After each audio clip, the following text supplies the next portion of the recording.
पहले दो अनुच्छेद हमने पढ़े, उसमें हमने देखा कि किस तरह पहले अनुच्छेद में बादल घिर आने पर किस तरह से मौसम बदल जाता है धरती का, और दिन में रात हो जाती है और किस तरह बूंदे धरती तक पहुंचती है।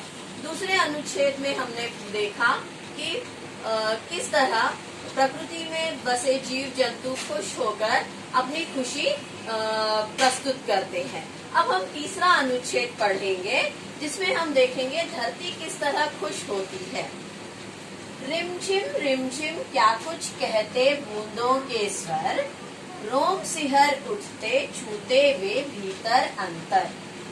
धाराओं पर धाराएं झरती धरती पर, रज के कण कण में तृण तृण को पुलकावली धर।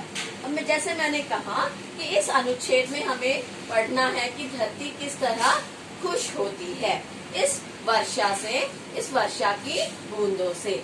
रिमझिम क्या कुछ कहते बूंदों के स्वर। ये बूंदे जब वर्षा की बूंदे जब धरती पर गिरती हैं तो वो क्या क्या कहने लगती है, कैसे गिरती है। रिमझिम गिरती है।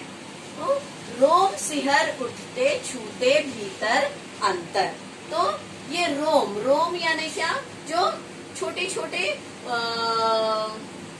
गूज बम्स जो हम कहते हैं, वो सिहर उठते छूते भीतर अंतर।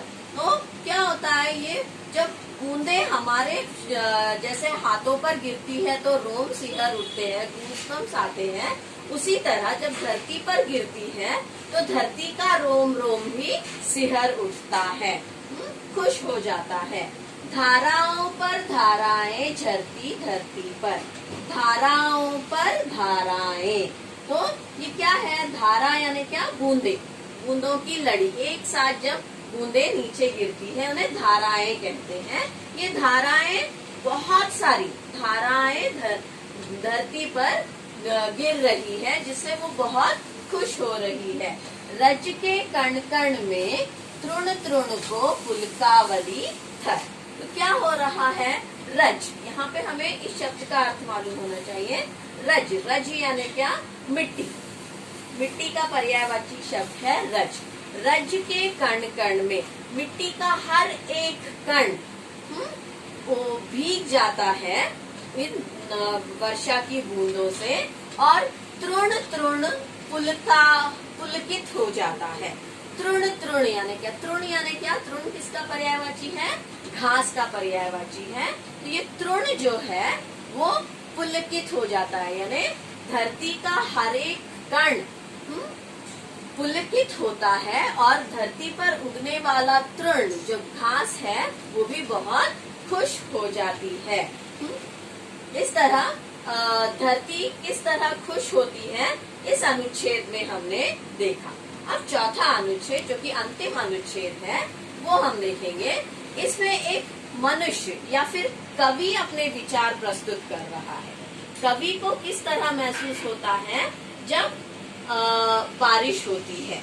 जैसे पहले अनुच्छेद में मौसम कैसे बदलता है कवि ने वर्णन किया है, दूसरे अनुच्छेद में जीव जंतु किस तरह महसूस करते हैं वो दिया है, तीसरे अनुच्छेद में हमने देखा कि धरती किस तरह खुश होती है, और एक कवि किस तरह खुश होता है, ये अंतिम अनुच्छेद में कवि ने बताया है।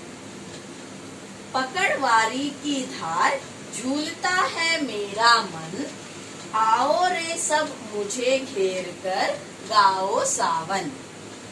इंद्रधनुष के झूले में झूले मिल सब जन, फिर आए जीवन में सावन मन भावन।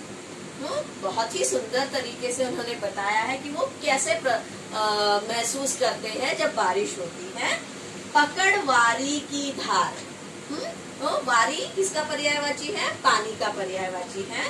पकड़ वारी की धार, तो वो धारा जो है, जो लड़ी है बूंदों की, उसे पकड़कर कवि जो है झूलना चाहते हैं।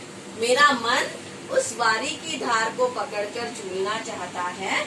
आओ रे सब मुझे घेर कर गाओ सावन। और वो अकेले भीगना नहीं चाहते हैं, अकेले वारी की धार से खेलना नहीं चाहते हैं, वो अपने दोस्तों के साथ इस बारिश में भीगना चाहते हैं और क्या कह रहे हैं, मुझे घेर कर गाओ सावन। तो ये सावन गाना क्या है? सावन यानी क्या? श्रावण। श्रावण मास में जो वर्षा हो रही है और उसे देखकर गाने गाना। और एक प्रकार है लोकगीत जो होते हैं, उसमें सावन नाम का एक लोक गीत का प्रकार है जो जिसमें कि सारे गाने जो है वर्षा ऋतु पर आधारित होते हैं। तो कवि कह रहे हैं कि सावन के मौसम के गाने जो हैं मुझे घेर कर गाओ, यानी हम सब मिलकर एक घेरा बनाकर सावन के गीत गाएंगे, यानी श्रावण मास के गीत जिसमें वर्षा का वर्णन है उसे गाएंगे। इंद्रधनुष के झूले में झूले मिल सब जन, और हम सब कहाँ झूला झूलेंगे? इंद्रधनुष में। बारिश के मौसम में जब इंद्रधनुष आता है तो उसे झूला बनाकर कवि अपने दोस्तों के साथ झूलना चाहते हैं, उस पर खेलना चाहते हैं। फिर आए जीवन में सावन मन भावन, और अंतिम पंक्ति में कवि कह रहे हैं कि फिर आए जीवन में सावन मन भावन।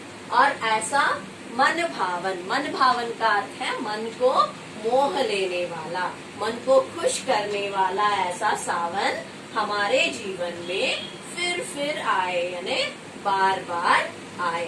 इस तरह कवि अपने मन की बात प्रस्तुत करते हैं। धन्यवाद।